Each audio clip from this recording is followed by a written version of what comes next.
This is Kim Meyer, host of Choose to Rise. Thanks for listening to the following broadcast on Public House Media. This is Madeline, host of Crowned and Dangerous here on Public House Media. Thanks for listening to the following broadcast on Public House Media. Once you are done with this episode, I hope you'll come back to check out my show, Crowned and Dangerous, where Jessica and I talk about our time in the pageant world. A new show comes out bi-weekly on Thursdays. Don't forget to subscribe on iTunes so you never miss an episode of Crowned and Dangerous. Thanks again for checking out the following broadcast on Public House Media.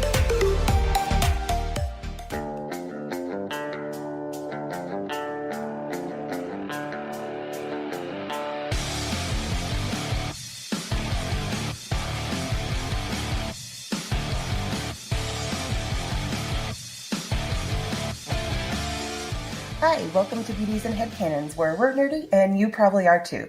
This is Elisabeth, and I'm interrupting our normally scheduled programming to talk a little bit about Fallout 76 and the issues surrounding it, which, if any of y'all are near enough to the gaming community, you know it's been making quite the stir, and not in the good way. So, the last time we mentioned Fallout 76 was in our Nerd News segment when we mentioned it was in the last days of the beta and was about to be released.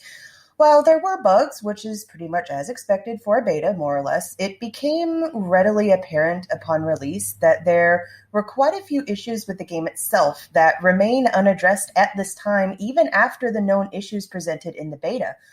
There are a lot of complaints being thrown around about this game, saying, oh, it's a disaster, it's an asset ripoff of Fallout 4, it's just as bad or worse than No Man's Sky, among a myriad of other things. Rather than just descend into a hyperbolic review, however, I'd like to take a look at the facts of the matter surrounding the legitimate complaints regarding this particular game and how Bethesda has conducted itself to this date. Now, I just want to put this out there as a disclaimer. Firstly, I do not hate Bethesda at all. I actually love Bethesda and its games, including Fallout, and perhaps it's because I love them so much that I hold them to a higher standard than this particular fare that they've churned out this time around. Secondly, if you enjoy this game, then that's great. I have plenty of friends who play, and quite a few of them truly enjoy their experience, even with the issues they encounter. I'm not trying to say that no one should like this game. I'm only talking about the real issues surrounding it that are present, whether or not someone likes playing it, and that negatively affect Bethesda's reputation. Thirdly, if I don't touch on a personal complaint of yours, please know that I'm not saying that your personal gripe is not legit, quote unquote. With this episode, I simply want to take a look at issues at a whole that I believe are productive to a conversation. And so that won't be touching on complaints that are a more personal taste kind of flavor. Right, so now that we've gotten that out of the way, the first thing I want to address is bugs. And I know Bethesda is known for their unique and interesting bugs that are always present in their games, but I want to be very specific here. I'm not talking about funny glitches where Vex and the Thieves Guild ends up inside a bucket, or where Trash Can Carla's Brahmin end up on a rooftop in Sanctuary. I'm talking about pretty serious ones that affect the game itself, even to the point of breaking the game. While there is a fairly comprehensive list of known bugs listed in the Fallout 76 subreddit, I do want to mention the power armor bug specifically because of the fact that it's not a new bug. This is actually an old bug. It's from Fallout 4, and it's been known to Bethesda for a while, even appearing in the Fallout 76 beta. However, nothing has been done to patch either Fallout 4 or Fallout 76. And unfortunately, obviously with Fallout 4, modders have taken it upon themselves to patch it for us, but in Fallout 76, there is no such quick fix like that. To me, this just confirms, among other reasons, that they have, simply copied over a bunch of assets from Fallout 4. And unfortunately, it seems like they've copied over unique bugs as well. For the beta, of course, bugs are pretty much expected, as this isn't meant to be a finished version of the game. So even though there was one pretty major bug that completely deleted the beta game, it was expected that these things would be fixed and the game would be good to go come launch. However, despite a patch that they had to release on the day the game itself went live that was larger than the game itself, it seems that the bugs have moved on from deleting the game to deleting certain players' entire item and weapon stashes due to the patch released on December 4th, according to an article on the website AltCar. This isn't just something that we can screenshot and laugh about. This severely affects players and gameplay quality. And considering the power armor glitch that is carried over from Fallout 4, it also brings up some very interesting questions about asset copying and exactly what all has gone into this game. Now, according to an article by the website Gadgets360, a Twitter user named Christian Lates, I hope I'm pronouncing your name correctly, I'm sorry if I'm not, he shared screenshots of files and coding that confirmed that Fallout 76 not only copied over assets from Fallout, but from Skyrim as well. For Fallout 4, they have literally copied over something called Identical Content Checker, which I personally have little to no clue about as a non-programmer. But considering that whoever did that didn't change the comment section of the code from Fallout 4, it seems pretty obvious what they did. Now, as for how they managed to merge something from Skyrim, which is, a pretty traditional fantasy-based game, into a post-apocalyptic wasteland, one really needs to look no further than the Scorched Beast Queen. This particular boss is unleashed after a nuke is set off, and players pretty quickly drew comparisons to its fighting style, movements, and general appearance to the dragons of Skyrim. And thanks to Christian, who helpfully highlighted all of the copied code for us, we can confirm that that's no coincidence, that the Scorched Beast Queen seen in 76 is really nothing more than a reskinned, retextured dragon from a fantasy game. Wow, how lazy can we get, honestly? I remember watching this video when it was uploaded. It's an interview posted on Bethesda Softworks France's YouTube channel, where game director and executive producer Todd Howard stated that, and I quote, Fallout 76 is by far the largest project that we've ever done. It encompasses parts of the studio in Maryland, Austin, Montreal for Bethesda Game Studios, as well as we're getting a lot of help from other parts of Bethesda. Some of the great folks at id Software, Arcane, ZeniMax Online, and so it really is a huge undertaking, not just for us, but for all parts of Bethesda. Now, considering the way he words this statement that this is supposed to be the biggest project they've undertaken and so many different offices and studios were involved in the making of this game, it really makes me wonder how it comes off as honestly mediocre as it appears to be. I mean, having fun notwithstanding, with all of these names he's dropping, it would make me think that this game is far and above what it turned out to be. So what happened? I mean, while I am not a game developer, I wouldn't think that it would take 3 separate offices and 4 studios to copy over assets to a new game to make this buggy mess. Is this really what we can come to expect from Bethesda? I mean, I really hope not. My personal feel for it is it seems like something happened behind the scenes. Someone possibly dropped the ball in a big way, and someone decided to just go ahead and release the game anyway. I really try to assume the best of companies that I love, and so I hope this is the case and that the game will get fixed and it will get better with time. It's just really disappointing because they had such a great resource with ZeniMax Online, which previously developed and released Elder Scrolls Online. And while there were quite a few issues with the initial release of that, though I have to emphasize it was nothing compared to Fallout 76. They did seem to recover fairly quickly, and nowadays it's a pretty fun game that has had 2 successful expansions released. With the issues that were present with ESO's initial 2014 release, I would have thought and hoped that Bethesda would tap into that experience to better tailor the experience for 76 players. But from all outward appearances, it seems that didn't really happen. Of course, the goodwill that Bethesda still usually keeps with consumers has really come into question as of late.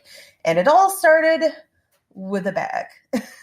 Now, to back up and give context, Bethesda usually offers bundles of sorts for their games, and Fallout 76 was no different. For a mere $200, consumers could purchase what was called the Power Armor Edition, which included a full-scale T-51 Power Armor helmet, among other collectibles, along with the game itself. Now, upon its initial advertising, the bag included with the bundle was specifically said to be West-Tech canvas, something that looked fairly sturdy and something that would definitely contribute to the overall quality of the $200 bundle that was being purchased. These special canvas bags were actually given out to Fallout influencers, so they did exist. This was not something that was just thought up and, that was thought up and developed and then just never happened. It did come into existence. However, when this bundle came to the general public, consumers were given a very cheap, flimsy nylon bag that was nothing like it was advertised. And to further compound on the issue, Bethesda sneakily changed the wording on their webpage, stating that it was a nylon bag that was included in the bundle. However, thanks to the Wayback Machine, it's pretty easy to confirm that this was indeed changed and was not worded that way from the beginning. Bethesda's initial response was that there was a material shortage, and they offered their disappointed consumers 500 atoms, which, if you don't know, is the equivalent of $5 in-game currency that will maybe purchase a wig and not much else. And seemingly to compound the wound here, there actually is a bundle offered in their store that includes a canvas bag, fairly similar to the one that was advertised in the bundle. However, that bundle costs 700 atoms, so even with that gift of 500 atoms, you can't even purchase the in-game version. Now, if there was a material shortage and Bethesda was just panicking about the release, I have to ask, why all this secrecy? Why edit the description of the product after the fact? And why offer something of no real value in return? The thick, sturdy canvas bag contributed to the overall value of the bundle in a way that the cheap nylon clearly does not. And instead of dropping the price to compensate for that or informing consumers of a delay, they simply changed the description and ignored it until a fuss started being made online. Now, I know that some people in response to this particular drama seem kind of exasperated because, well, it's just a bag. It's not that big of a deal. But the thing is, it's not just a bag. It's the fact that Bethesda blatantly deceived its consumers and destroyed the faith that a good many of them had in them as a company. These shady tactics are not something I expect from one of my favorite game studios, and I'm very disappointed in the fact that not only that they pulled something like this, but that their initial response was to offer $5 in fake money instead of some sort of partial refund or the promised product. Now, thankfully, according to a December 3rd tweet, it seems that Bethesda is finally stepping up and offering consumers the chance to receive the promised bag. And if you are one of those consumers, make sure you submit your ticket to them by the end of January 2019.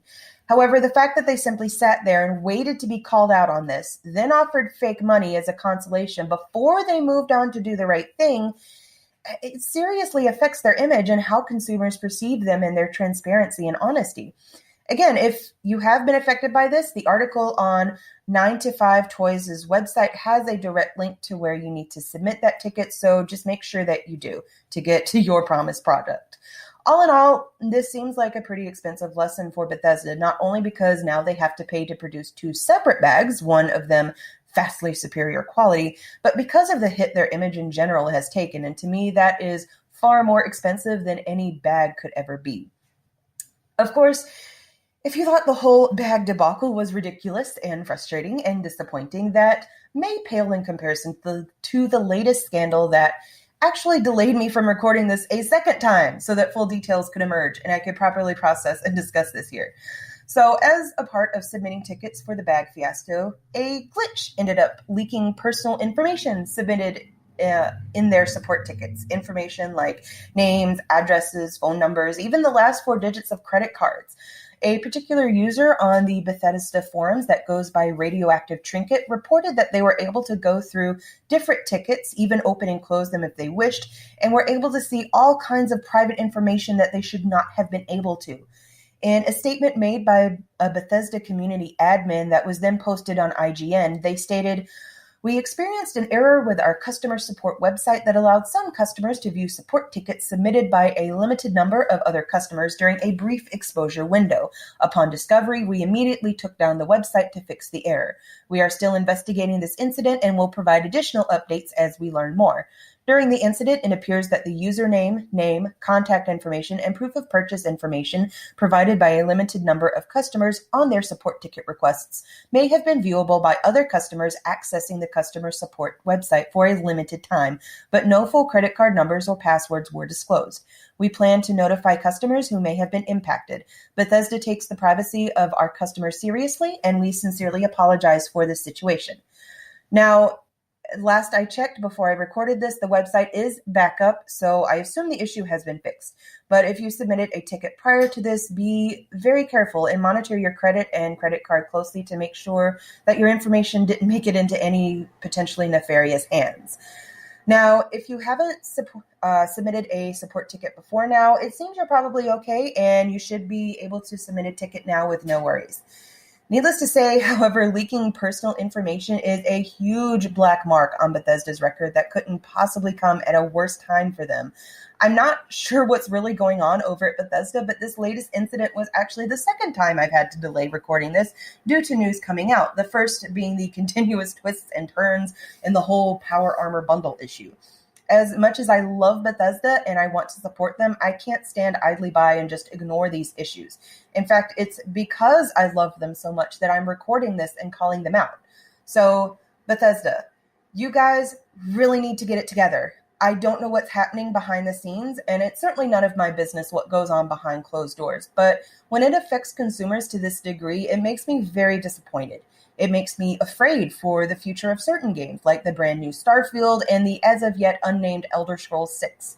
These aren't just missteps, these are very serious blunders, and I hope that Todd Howard and the rest of the company really takes a step back to examine what went wrong and why, and implement a plan to prevent these kinds of things from happening in the future.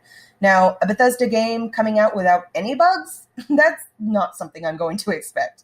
But a finished game that doesn't require a humongous patch on day one that blatantly copies assets and even bugs from previous games, I think that's honestly quite reasonable. I also think it's reasonable for a company to stand by its products and deliver what is promised, or, in the event that it can't, to issue a statement regarding it and issue a partial refund or allow consumers the option to wait for the product they want for the sake of transparency. And of course, I think it's more than fair to expect security and privacy whenever one communicates with a company, whether that's through emails or support tickets or what have you.